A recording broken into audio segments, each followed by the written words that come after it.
Fattah আল্লাহ রাসূলকে আল্লাহ তাআলা দান করেছেন, বিজয় দান করেছেন, কিন্তু বিজয় মিছিল করেননি। তাকবীর বলতে বলতে আসছেন, আল্লাহু আকবার বলতে বলতে আল্লাহর বড়ত্ব স্বীকার করতে করতে এই তাসবিহ পড়তে পড়তে মাথাকে নত রেখে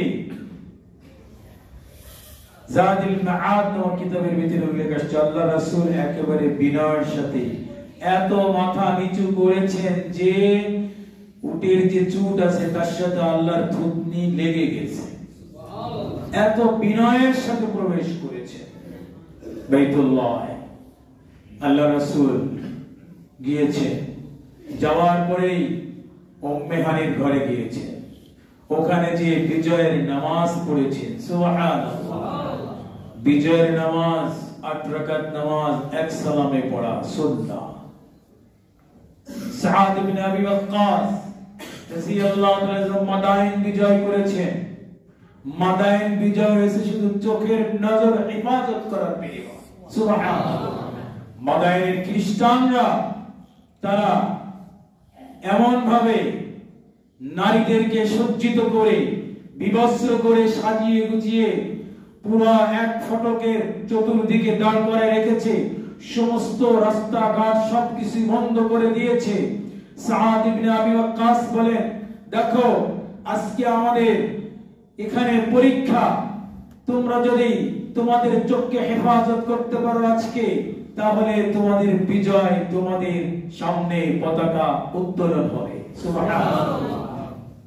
তোমরা তোমাদের চোখকে হেফাজত করে তোমরা এই ফটক দিয়ে তোমরা যাবে, একদিক দিয়ে যাবে আর একদিক দিয়ে বের হবে। সাদ ইবনে আবি ওয়াক্কাস রাদিয়াল্লাহু তাআলা খসরু পারভেজের রাজপ্রাসাদে যে যখন ওরা যাচ্ছিলেন, নজরকে হেফাজত করেছেন। একজন সাহাবায়ে কিরাম নিচের দিকে তাকিয়েছে তো আর উপর দিকে তার নজর দেয়নি। সুবহানাল্লাহ। এই দিকে তারা ব্যর্থ হয়েছে আর বিজয় দান করেছেন খসরু পারভেজের রাজপ্রাসাদে যে সাদ ইবনে আবি ওয়াক্কাস 8 রাকাত বিজয়ের সালাত পড়েছেন, এক সালাম ফিরিয়েছেন। সুবহানাল্লাহ। এটা সুন্নাহ। শুধু বিজয় বিজয় করলে হবে না, এত লক্ষ মানুষের রক্তের বিনিময় এদেশ বিজয় হয়েছে। আমলে জিন্দেগি করে, শুধু মিছিল মিটিং করে আর সেমিনার করেই কাটালে হবে না, আমলে জিন্দেগি হতে হবে। এজন্য আল্লাহ রাসূল বিজয়ের কর্মসূচি দিয়েছেন। আল্লাহ তাআলা সূরা নাজিল করেছেন।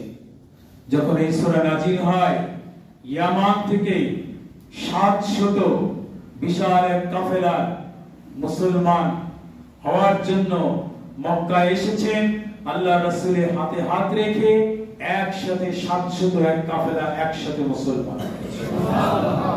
এটাই বলেছি। আপনি দেখবেন যখন মক্কা বিজয় হয়ে গেছে, আপনি দেখবেন আরাইতান নাস, আপনি দেখবেন মানুষদেরকে আপনি দেখতে পাবেন ইয়াদখুলুনা আরাইতান নাস ইয়াদখুলুনা ফি দীনিল্লাহি আফওয়াজা।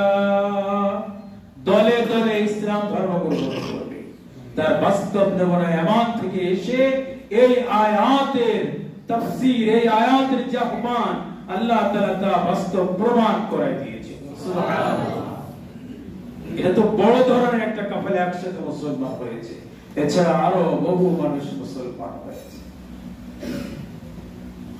আল্লাহ তাআলা দিয়েছেন যে কি কর্মসূচি, আরাইতান নাস ইয়াদখুলুনা ফি দীনিল্লাহি আফওয়াজা ফাসাব্বিহ বিহামদি রাব্বিক। আপনি আপনার প্রভুর হামদে বারি তাআলা আপনি করবেন। আল্লাহ রাসূলকে বলেন আপনি শুকর আদায় করবেন। সেটা হামদে বারি তাআলার বিজয়কে দিয়েছেন। জোরে বলেন কে দিয়েছেন? আল্লাহ দিয়েছেন। আল্লাহর প্রশংসা করতে হবে। প্রশংসা কার হবে? আল্লাহ। ফাসাব্বিহ বিহামদি রাব্বিক, আপনি আপনার প্রভুর তাসবিহ পাঠ করেন, হামদে বারি তাআলা করেন। যখন এই আয়াত নাযিল হয় তখন মা আয়েশা সিদ্দিকা বলেন আল্লাহর রাসূল তখন মৃত্যুর আগ পর্যন্ত বিজয়ের পরের থেকে নিয়ে 80 দিন পর্যন্ত জীবিত ছিলেন আল্লাহর রাসূল। বলে 80 দিন পর্যন্ত আল্লাহর রাসূলের জবানে যে তাসবিহ ছিল, সেই তাসবিহ হলো সুবহানাকা রাব্বানা বিহামদিক আল্লাহুম্মা গফিরলি। এই তাসবিহ ছিল। আল্লাহর রাসূলের আরেকজন বিবি বলেন উম্মে সালামা রাদিয়াল্লাহু তাআলা, উনি বলেন আল্লাহর রাসূলের তাসবিহটাও ছিল সুবহানাল্লাহি ওয়া বিহামদিহি সুবহানাকা আল্লাহুম্মা গফিরলি। এই তাসবিহ ছিল। আল্লাহর রাসূল এই তাসবিহ পড়েছেন। এইজন্য তাসবিহ আর প্রশংসা এগুলো বিজয়ের কর্মসূচির এক কর্মসূচি হলো হামদে বারি তাআলা। বিজয় দান করেছেন আল্লাহ, প্রশংসা হবে আল্লাহর। প্রশংসা কার? আল্লাহর প্রশংসা হবে। তাসাব্বিহ বিহামদি রাব্বিকা ওয়াস্তাগফির। বলে আপনি ইস্তিগফার পড়বেন। আল্লাহর রাসূলের কোনো গুনাহ নাই, নবীরা মাসুম, তাদের কোনো গুনাহ নাই, আল্লাহ তাআলা তাদেরকে মাসুম করেছেন। এজন্য ইস্তিগফার করার কথা কেন বললেন? তালিমান লিল উম্মাহ, উম্মতকে শিক্ষা দেওয়ার জন্য। এইজন্য ইস্তিগফারের আয়াত নাযিল হওয়ার পরে আল্লাহর রাসূল দৈনিক 70 মাররা 70 বার করে তিনি তওবা করতেন। উম্মতকে শিক্ষা দেওয়ার জন্য, যার গুনাহ নাই সেও তওবা করে দৈনিক কতবার? আর একটু আয়াতে মিয়াতা মাররা 100 বার করে তওবা করতেন। ওয়াস্তাগফির, ইস্তিগফার করার কথা বলেছেন কারণ বিজয়ের সময় যখন বহু মানুষ আছে, তারা বিজয় যখন করেছেন, অনেক সময় তারা অনেক মানুষ নিহত হয়েছে, বাচ্চারা নিহত হয়েছে। বাচ্চারা কিন্তু অপরাধী নয়, যারা বৃদ্ধ তারাও নাই, তাদেরও মারা যাবে না যুদ্ধের সময়। এইজন্য আল্লাহ রাসূল বলে তাদের উপরে যদি কোনো জুলুম হয়ে যায়, অন্যায় যদি হয়ে যায়, তাহলে ক্ষমা চাও কার কাছে? আল্লাহর কাছে ক্ষমা চাইতে হবে, ইস্তিগফার করতে হবে। এটা বিজয়ের কর্মসূচি। 2 নম্বর কর্মসূচি বিজয়ের কর্মসূচি তাসাব্বিহ বিহামদি রাব্বিকা ওয়াস্তাগফির ইন্নাহু কানা তাওয়াবা। আল্লাহ তাআলা তওবা গ্রহণ করবেন। তাসবিহ পড়তে হবে, হামদে বারি তাআলা করতে হবে, ইস্তিগফার করতে হবে। 3টা কর্মসূচি এই কোরআনে কারীমের আয়াতের মধ্যে। আল্লাহ রাসূল মক্কা বিজয় হওয়ার পরে উম্মে হানির ঘরে নামাজ পড়ে সালাম ফিরিয়ে তিনি বাইতুল্লাহর চত্বরে দাঁড়িয়ে বললেন, ইয়া মাশারা কুরাইশ আবা তারাউনা আন্নী ফাইলু বিকুম। হে কুরাইশরা, তোমরা বলো তো আজকে তোমরা কেমন মনে করো আমাকে? আমার কাছ থেকে তোমরা কি ধরনের আচরণ আজকে তোমরা আশাবাদী বলো? তখন কুরাইশরা এক বাক্যে বলেছিল, আনতা করিম, আনতা আখি করিম ওয়া ইবনু করিম। আপনি জোড়ের ভাই, যেমন একজন ভাইয়ের সাথে যেমন আচরণ করে আমরা মনে করছি, তুমি মুহাম্মদও আজকে আমাদের সাথে এরকম আচরণ করবে। সুবহানাল্লাহ। কি আচরণ ছিল একজন ভাই ভাইয়ের সাথে, কি আচরণ! আর এখন একজন ভাই আর একজন ভাই রিকশা নিয়ে পালিয়ে যায়, আর একজনের গোডাউন দখল করে আর একজনের বাড়িও দখল করার মধ্যে আছে। কতজন কত সুবিধা গ্রহণ করতেছে। এটা বিজয়ের কর্মসূচি নয়। আল্লাহ রাসূল কুরাইশদেরকে বললেন, আমার তারাউনা আন্নী ফাইলু বিকুম, তোমরা বলো আমার সাথে তোমাদের সাথে আমি কি আচরণ করব? আল্লাহ রাসূলকে বললেন, তুমি তো একজন ভদ্র ঘরের একটা সন্তান, তুমি হলো জোড়ের ভাই যেমন আচরণ করে ওরকম। আল্লাহ রাসূল বললেন, তাহলে শুনে রাখো, ইউসুফ আলাইহিস সালাতু ওয়াস সালাম নবীরা ভাই ভাই, আমার ভাই সেদিন তার ভাইরা তার উপর জুলুম করেছিল, অন্যায় করেছিল, আর তাকে কূপের মধ্যে নিক্ষেপ করেছিল, মিশরের বাজারে বিক্রি করেছিল, কত নির্যাতন করেছিল। কিন্তু তোমরা তার ওইরকম যেমন করেছিল, তার থেকে মক্কাবাসী আমার প্রতি তোমরা তার থেকে কম করনি। আমি নামাজে দাঁড়িয়েছি সালাতে, আর তোমরা নাড়ি মুড়ি দিয়ে আমার উপরে এটা চাপিয়ে দিয়েছিলে। 3 বছর পর্যন্ত বয়কট করেছিলেন, এমনকি কোন দোকানদার আমাদের সাথে ব্যবসা বাণিজ্য করত না। 3 বছর পর্যন্ত শাআবে আবি তালেবের নামক জেলখানায় আমাদের বন্দী করেছিলেন। তাহলে কত নির্যাতন করেছিলে তোমরা। দেশ মাতৃভূমি ত্যাগ করতে হয়েছিল তোমাদের কারণে। আমি এই সমস্ত কথার প্রতিবাদ আজকে করতে চাই না, শুধু স্মরণ করে তোমাদেরকে বলতে চাই, লা তাসরিবা আলাইকুমুল ইয়াউম। হযরতে ইউসুফ আলাইহিস সালাতু ওয়াস সালাম যে বাণীটা তেলাওয়াত করেছিল, আমি আজকে ওই সেই আয়াতটা তেলাওয়াত করে ওই আসনে আসীন হয়ে আমি বলতে চাই, আজকে সকলকে সাধারণ ক্ষমা ঘোষণা করলাম। সুবহানাল্লাহ। সাধারণ ক্ষমা। নাম পরিবর্তন করে কখনো পরিবর্তন হয় না, দিল পরিবর্তন করতে হবে। কি পরিবর্তন? দিল পরিবর্তন করতে হবে। দিল পরিবর্তন করা যায়। দিল পরিবর্তন হলে ইন্নাল আইশা আইশুল আখিরা, এটাই আসল জিন্দেগি হবে, এটাই আসল জিন্দেগি হবে। এজন্য আল্লাহ রাসূল রেখে গেছেন কোরআন আর সুন্নাহ, তারাকতু ফীকুম আমরাইন লা তাদিল্লু মা তামাসসাকতুম বিহিমা কিতাবাল্লাহি ওয়া সুন্নাত রাসূলি। আল্লাহ রাসূল বলেন যে আমি দুই জিনিস রেখে যাচ্ছি, সুন্নাহ আর কোরআন। এই দুই জিনিসকে যদি তোমরা আঁকড়ে ধরো তাহলে তোমরা কখনো গোমরাহ হবে না। কি হবে না? কোরআন আর সুন্নাহ থেকে তো দূরে আমরা। কোরআন সুন্নাহ বাদ দিয়ে কখনো খেলাফত প্রতিষ্ঠা হবে না। এজন্য কোরআন সুন্নাহকে আঁকড়ে ধরতে হবে। কোরআন সুন্নাহর এই কালিমার ছায়া তলে সকল আশ্রয় গ্রহণ করতে হবে। একবার সুযোগ করে দেন কোরআন সুন্নাহকে রাষ্ট্র পরিচালনা করার জন্য, এরপরে দেখেন দেশে শান্তি হয় কিনা। এজন্য আল্লাহ রাসূলের যে কর্মসূচি ছিল, আল্লাহ তাআলা বলে দিয়েছেন কর্মসূচির কথা, আল্লাযীনা ইমাক্কান্নাহুম ফিল আরদ, যাদেরকে জমিনের ক্ষমতা দান করা হবে, যাকে জমিনের একটা কুড়ে ঘর যদি তাকে দেওয়া হয়, একটা বাসভবন তাকে নির্মাণ করার যদি তৌফিক দান করে, বলে জমিনের ইঞ্চি ইঞ্চি মাটির এক টুকরো জায়গা ইঞ্চি যদি কাউকে দেওয়া হয় যে তুমি এটার দায়িত্বশীল, তুমি এটার অভিভাবক, তাহলে তোমার কি কাজ, তোমার কি কর্মসূচি হবে?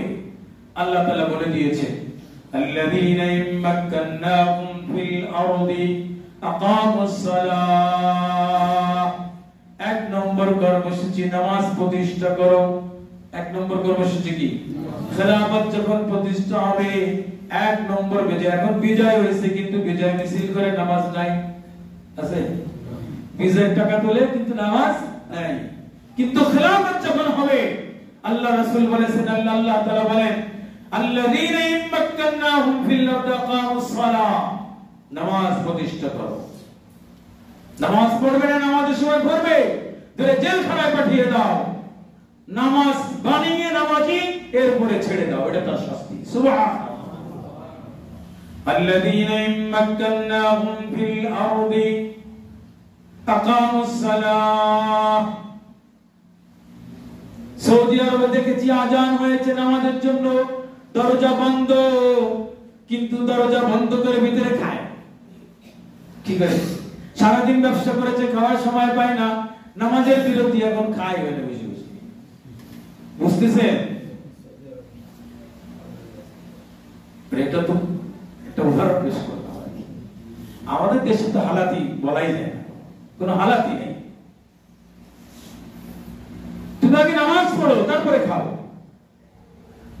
কিন্তু কোরআনে এটাও আসছে, যদি বেশি ক্ষুধা থাকে তাহলে খাইয়ে তারপরে নামাজ পড়ো, খাইয়ে তারপরে দোকানে হয়ে নামাজ পড়ে। দোকানের জায়গায় কি করে? এরপর নামাজ পড়ে। আল্লাযীনা ইমাক্কান্নাহুম ফিল আরদি আকামুস সালাহ ওয়া আতুজ যাকাত, যাকাত প্রদান করো। যাকাত তো এখন নিজেদের যাকাত নিজেরাই খাই। নিজের যাকাত কি? নিজেরাই খাইতেছি। যাকাত প্রদান করলে দারিদ্র বিমোচন হয়ে যাবে, দারিদ্র আর থাকবে না কেউ। এজন্য যাকাত প্রদান করার কথা বলেছে। ইসলামী স্টেট কায়েম হলে যদি কেউ ক্ষমতা পায় তাহলে সে কি করবে? যাকাত প্রদান করবে। এখন যাকাত প্রদান করে রাষ্ট্রীয়ভাবে যাকাতের টাকা, বিভিন্ন ফান্ডের টাকা কি করে জানেন নাকি? তুলতে গেলেও 2 লাখ লাগে, কয় লাখ লাগে? তুলে দেব আমার কিছু দিয়ে। আকামুস সালাতা ওয়া আতুজ যাকাতা ওয়া আমারু বিল মারুফ, সৎ কাজের আদেশ করতে হবে রাষ্ট্রীয়ভাবে। দাওয়া ইলাল্লাহর কাজের জন্য বাহিনী তৈরি করতে হবে, তারা দাওয়া ইলাল্লাহর কাজ করবে, মানুষের কাছে দ্বীনের দাওয়াত পৌঁছায় দিবে। এটা রাষ্ট্রীয় দায়িত্ব একজন রাষ্ট্রপ্রধানের। ওয়া আমারু বিল মারুফ, কিন্তু তা তো করার পরিবর্তে ওয়াজ মাহফিলের বন্ধ হইছে কিনা? এখন হয়? এখন তো হচ্ছে না। কিন্তু ইসলামিক খেলাফত কি প্রতিষ্ঠা হয়েছে? হয়নি। কিন্তু আমভাবে এলাম দিনের যত কাজ হবে সবগুলো ওপেন, একেবারে আগের থেকেই অনুমোদন, কোনো অনুমোদন নাই। থানা গেলে কি আমাদের কোনো অনুমোদন আছে আগের থেকে? আপনারা করতে চায়, কেউ বাধা দিবে না।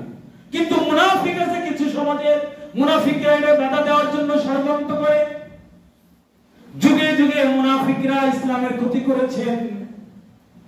মুনাফিকরা পাগড়িও পরবে, জুব্বাও পরবে, সদরঘাটেরও সাজবে, হাবা কাবা দিয়ে, কিন্তু ভিতরের দিল খারাপ। ওয়ামারু বিল মারুফ ওয়া নাহাউ আনিল মুনকার, অন্যায় কাজগুলোকে রাষ্ট্রীয়ভাবে বন্ধ করার চেষ্টা করবে। আর রাষ্ট্রীয় যারা প্রশাসনের যারা লোক আছে, যারা ফোর্স আছে, তারাও ওই কাজের ভিতরে জড়িত। পকেটের মধ্যে ঢোকাই দিয়ে বলে তুই এটা বিক্রি করছিস, না 50,000 দে, নালে তুই ছাড়বো না। এগুলো হচ্ছে, এগুলো বাস্তব না অবাস্তব? রাগ করলেও বলবা, না করলেও বলবা, এটা বলা দরকার। মানে দায়িত্ব এটা, এই চেয়ারে এটা হবান, এটা আমার, এটা যখন থাকবে না কারোর সাথে কোনো কথা নাই। দেখলে সালাম, মনে চাইলে সালাম দিয়ে, না দিলে আর কিছু দরকার নাই। যে কদিন এখানে থাকি এই কথাগুলো বলতে হবে, মানে দায়িত্ব। الذين مكناهم في الأرض أقاموا الصلاة وآتوا الزكاة وأمروا بالمعروف ونهوا عن المنكر ولله عاقبة الأمور। শেষ পরিণাম আল্লাহর হাতে। কে কি করছো এটা আমি দেখে রাখবো, তোমাদের পরিণতি কি হবে এটা সব আমার হাতে। সুতরাং তোমাদের যা দেওয়া হয়েছে, তুমি যদি একটা ঘরের জিম্মাদার হও তাহলে তোমার ঘরের মধ্যে নামাজ প্রতিষ্ঠা করো, যাকাত যদি মাল হয় যাকাত প্রদান করো, সৎ কাজের আদেশ করো, অসৎ কাজের নিষেধ করো। তোমার ঘরের মধ্যে এটা তুমি তৈরি করো, তারপরে সমাজে করো। এটা হলো বিজয় মাসের